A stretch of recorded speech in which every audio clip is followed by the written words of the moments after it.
नमस्कार उत्तराखंड में दीपक फुलेरा बेबाक उत्तराखंड के डिजिटल प्लेटफॉर्म में आप सभी का स्वागत करता हूं। आज हमारे साथ जो शख्सियत बात करने के लिए है वो परिचय की मोहताज नहीं है। सीमांत क्षेत्र खटीमा से लेकर सितारगंज तक प्रमुख राज्य आंदोलनकारी के रूप में उनकी पहचान है। मैं बात कर रहा हूं फकीर सिंह कन्याल की, जो कि लगातार इस समय सितारगंज विधानसभा क्षेत्र में सक्रिय है। आइए उनसे बात करते हैं। नमस्कार, स्वागत है बेबाक उत्तराखंड में। धन्यवाद दीपक जी, आपने मुझे आज इस चैनल में बोलने का मौका दिया और मुझे खुशी होती है कि मेरे उत्तराखंड राज्य आंदोलनकारी की जब बात उठती है तो मुझे वो सपना साकार होते जो नजर आया था, वो दिखा था सपना, तो आज उस सपने को साकार करके हमारा उत्तराखंड बना। लेकिन हमारे उत्तराखंड के राज्य आंदोलनकारी आज भी उपेक्षित हैं और आज भी वो लोग इस उपेक्षा से घरघोर चिंता में बैठे हैं कि यार हमारा उत्तराखंड जो हमने निर्माण किया था, क्या वो सपने साकार हुए? नहीं हुए। अतः हमको इसका कार्रवाई करने के लिए, इस कदम को आगे बढ़ाने के लिए सभी उत्तराखंड राज्य आंदोलन एक होकर सपना साकार करने के लिए दोबारा लड़ाई लड़नी पड़ेगी। तो कन्या जी, आप प्रमुख राज्य आंदोलन हैं। खटीमा गोलीकांड में जो अपार हजार लोगों का जुलूस था उसको आपने लीड किया है। इस 20 सालों में राज्य आंदोलनकारी का जो समय बीता है, तो क्या वो सपने अधूरे रहे? क्या जो आपने सरकारी नौकरी छोड़ के जनसेवक के रूप में ये फील्ड में उतरना स्वीकार किया, क्या इसके पीछे यही कारण था? जी, मुझे लगा कि जो हमारे जनसेवक हमने उत्तराखंड बना के उनके बाद सत्ता उनको सौंप दी कि साहब लो हमने उत्तराखंड बना दिया है, हम तो सरकारी आदेशों के पालन के तहत नौकरी करेंगे। लेकिन आप लोग जाके, मैं तो फिर वही बात कहूंगा कि शहर के लोग बड़े चालाक हो गए दोस्तों। सैलाब आया तो पेड़ों पर चढ़ गए, सैलाब निकल गया तो ताराक बन गए। हमने जिन लोगों को ये सत्ता दी थी, हमने जिन लोगों को कहा था कि लो आपका उत्तराखंड हमने निर्माण कर दिया, आप इसमें जो है राज करिए, वो लोग उस चीज को नहीं बुला पाए हैं। उन्होंने सपनों को साकार करने के बाद हर जगह फूल चढ़ाते हैं। जब भी होता है कि मुख्यमंत्री बनता है या कोई प्रदेश अध्यक्ष बनता है, जब कोई प्रमुख पार्टी का नेता बनता है, तो उत्तराखंड के जहां पर शहीद हुए थे वहां पर पुष्पमाला चढ़ाए जाते हैं, उसके बाद उसको भूल जाते हैं। लेकिन नहीं, मैं उनसे कहना चाहूंगा कि उत्तराखंड के सपनों को साकार करना है तो आपको एक सृजित राजनीति करनी पड़ेगी, जो कि उत्तराखंड के सपनों को साकार करने के लिए एक नया दिशा निर्देश कार्यक्रम, एक प्रोटोकॉल, एक जो है हमारा कार्य योजना तैयार करनी पड़ेगी, जिससे कि उत्तराखंड बन सके। तो क्या लगता है, आप लगातार सितारगंज विधानसभा में सक्रिय हैं। अभी जो फ्लड आया था उसमें भी आपने जो शक्ति फार्म क्षेत्र की जनता है उनको वहाँ पहुँचकर उनके साथ निकलने से कंधा मिलाकर आप खड़े रहे।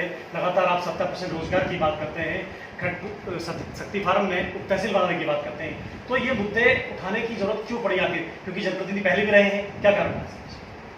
लीला जी, मैं प्रणाम करता हूँ मेरे भाई जितने भी उत्तराखंड राज्य आंदोलनकारी हैं, जिनसे मैंने एक सीख सीखी थी कि ये अभी तो अंगड़ाई है। मैंने उत्तराखंड में सरकारी नौकरी को इसलिए त्याग दिया क्योंकि जो मेरे सितारगंज क्षेत्र की जनसंख्या यहाँ निवास कर रही है, इन लोगों को बाहर से आए हुए नेताओं ने केवल वोटर समझा।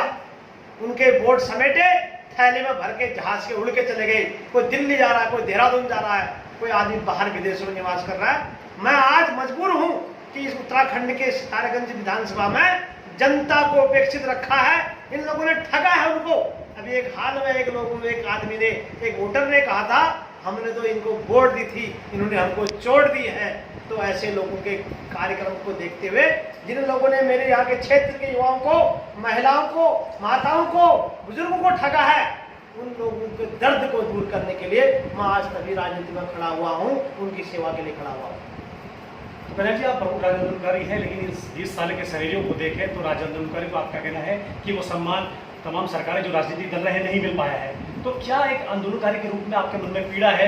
राजनीतिक रूप में जो प्रतिनिधित्व नहीं मिल पाया आंदोलनकारी को, उसको लेकर क्या है? देखिए साहब, मेरे अंदर पीड़ा भी है और इस बात के लिए बहुत सारा गुबार भी है कि भाई हम लोगों ने उत्तराखंड बनाने के लिए जो दर्द सहा, जो अपने पीड़ा सही, अब हम क्यों उस पीड़ा को सहे? भाई ग्राम प्रधान विधायक बन गए, पटवारी तहसीलदार और एसडीएम बन गए, लेकिन हम लोग क्या, हमारा जो प्रदेश बनाने के लिए वाले जो लोग जेल गए थे, जिन्होंने लाठा खाई, घर से फरारी काटी, क्या वो लोग आज भी वैसे तरसेंगे?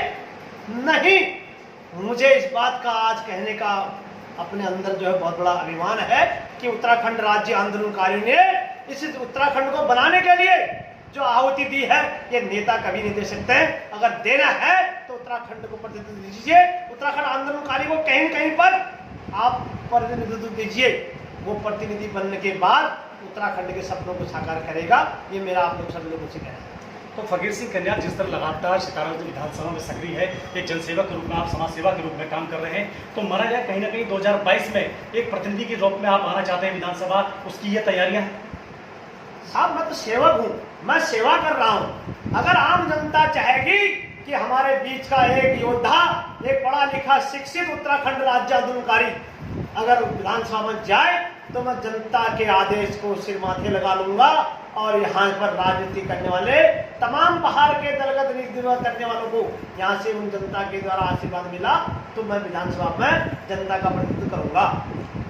कन्याल जी, आपने कोई राजनीतिक दल अभी तक स्वीकार नहीं किया है, क्या 2022 में संभावना है कि अगर कोई राजनीतिक दल आपको टिकट देता है 2022 में, तो आप उसको स्वीकार करके एक राजनीतिक दल के रूप में लड़ाई लेंगे या निर्दलीय आप चुनाव लड़ेंगे, क्या है? देखिए साहब, मेरा तो पहले यही अपेक्षा है कि जो राजनीतिक दल बार बार कहते हैं कि हम उत्तराखंड आंदोलनकारी के सपने को पूरा करने के लिए आए हैं, जो मुख्यमंत्री शपथ लेता है, जो आदमी शपथ लेता है ऐसा कहता है, अगर वो राष्ट्रीय दल ऐसा कहना चाहते हैं, अगर वो चाहते हैं कि उत्तराखंड आंदोलनकारी के सपनों को पूरा करना है, तो एक उत्तराखंड राज्य आंदोलन को टिकट देकर दिखा दो और कल के दिन मैं सपने भी साकार करके दिखा दूंगा विधानसभा जाने के बाद। कन्या जी, मेरा बहुत महत्वपूर्ण सवाल है, वर्तमान जो विधायक हैं वो राष्ट्रीय पार्टी से आते हैं, बीजेपी से आते हैं, सौरभ बोगोड़ा, और आप अभी वर्तमान में निर्दलीय तौर पर ही है वर्तमान में, तो क्या आपका विजन है वर्तमान आगे आगामी चुनाव को देखते हुए कि क्या आप ऐसी चीज़ें लेकर आएंगे जो जनता आपको स्वीकार करेगी? क्या मुख्य बातें हैं उसको लेकर थोड़ा सा? देखिए, सबसे बड़ी मैं पूरे उत्तराखंड की 3 मूलभूत बातें करूंगा। अगर चिकित्सा, शिक्षा, स्वास्थ्य और रोजगार, चिकित्सा, शिक्षा और रोजगार। हमारे उत्तराखंड में अभी आपने देखा होगा पलायन आयोग बना था एक।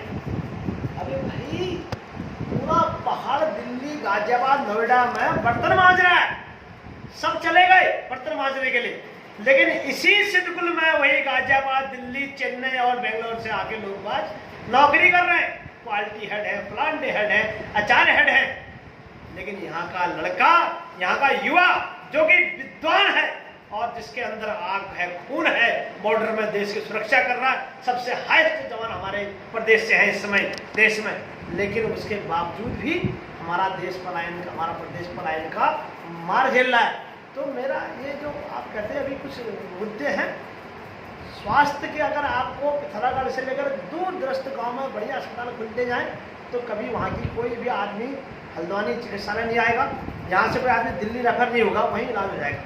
अगर आपके बच्चों को पढ़ने के लिए हर गांव में एक बढ़िया स्तरीय स्कूल मिल जाएगा, तो वो स्त्री जिसका पति फौज में नौकरी कर रहा है, वो गांव से निकलकर कभी शहर में नहीं आएगी, वो गांव में अपनी रोजी रोटी भी चलाएगी, गांव में बच्चों का लालन पालन करेगी, वहीं शिक्षा दिलाएगी।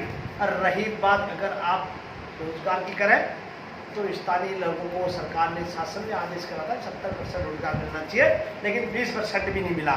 यहाँ के चाटुकार नेता जितने आज तक दलाल पैदा हुए हैं, उन लोगों ने केवल फैक्ट्री से कमीशन खाया है और किसी आदमी को रोजगार देने के बारे में नहीं सोचा है। अगर आज कोई अच्छा सच्चा अगर आंदोलनकारी खड़ा हो जाएगा और वो विधानसभा चला गया, तो मैं आपको गारंटी देता हूँ 70% आरक्षण मैं युवाओं की झोली में डाल दूंगा। तो माना जाए 2022 के लिए फकीर सिंह कन्याल पूरी तरह तैयार है मैदान में उतरने के लिए? जी, 2022 में आपने अभी से बिल्कुल फूक दिया, लगातार जनता के बीच में जा रहे हैं। हाँ। तो सितारगंज विधानसभा की बात की जाए तो कौमी गुलदस्ता के रूप में इसको जाना जाता है। जी। तो किस तरह से इन सब चीज़ों को लेके चलेंगे, क्या मुख्य मुद्दे आप उठाएंगे ताकि सारे जो जितने भी यहाँ पर समुदाय के लोग रहते हैं उनको आप अटैक कर? सबसे पहले तो मैंने यहाँ के निचले तबके को पकड़ा है, जिन लोगों का, जैसे अभी आपने सुना था कि तहसील में हमने मांग करी, लोगों के राशन कार्ड बने हैं लेकिन वो ऑनलाइन नहीं हुए। किसी का राशन कार्ड बना है तो जो घर का मुखिया उसका आधार कार्ड लिंक नहीं हो पाया है, किसी का राशन कार्ड राशन आ रहा है लेकिन वो जो कोटेदार है उसको राशन नहीं दे रहा है। एक जो खाने का मुख्य मुद्दा है, गरीब लोग हैं, नीचे तबके के लोग रहते हैं, अगर उन लोगों को समय पर राशन जो सरकार से लागू है जो मिलता है वो मिलेगा तो एक बहुत बड़ी समस्या दूर होगी। दूसरी बात, इस क्षेत्र में तराई का डूब क्षेत्र है, जल भरने की समस्या बहुत बड़ी है। यहाँ पर पानी की निकासी का कोई भी इनके पास अभी तक कोई भी कार्य योजना नहीं रही है। मैं सबसे पहले इस सितारगंज को इस पानी की भरान से, जो कि अभी हाल में आपने देखा बारिश में लोगों घरों में पानी घुस गया था, सांप कीड़े घर के बेड के अंदर रहने लग गए थे, और उस समस्या का समाधान फकीर सिंह कन्याल के पास उसकी कार्य योजना है और मैं उसको करके दिखाऊंगा। और रही बात यहाँ के लोगों को रोजगार की, मैंने बार बार आपसे कहा है कि युवाओं को रोजगार से भर दूंगा, कर्ज उठा के मैं नौकरी में लगा दूंगा। तो क्यों नहीं जनता, स्थानीय लोग क्यों नहीं, वो बूढ़ा जिसके बच्चे को रोजगार मिलेगा, वो माता जिसको राशन टाइम पर मिल रहा है, वो युवा साथी जिसको रोजगार मिल जाएगा, जो बेचारा पैदल रोड में घूम रहा था, सबके हाथ को काम मिलेगा, तो फकीर सिंह कन्याल को जनता का आशीर्वाद मिलेगा। मैं यही आपसे कहना चाहता हूँ। तो ये थे फकीर सिंह कन्याल, प्रमुख राज्य आंदोलनकारी, जिन्होंने सरकारी नौकरी छोड़कर अब राजनीतिक क्षेत्र में उतरने का मन बनाया। लगातार सितारगंज जनता के बीच में वो कार्य कर रहे हैं, सक्रिय हैं, और उनका साफ कहना है जो स्थानीय मुद्दे हैं, जो मूलभूत समस्याएं हैं, जो हक उनको उत्तराखंड के 20 सालों में एक आंदोलनकारी के तौर पर उन्हें लगता है कि सपनों का उत्तराखंड नहीं मिल पाया है, उसके लिए वो लड़ाई लड़ेंगे। उसके लिए एक जनसेवक के रूप में सितारगंज विधानसभा 2022 में वो अपनी ताल ठोकेंगे। मैं दीपक फुलेरा, विभाग उत्तराखंड के लिए सितारगंज।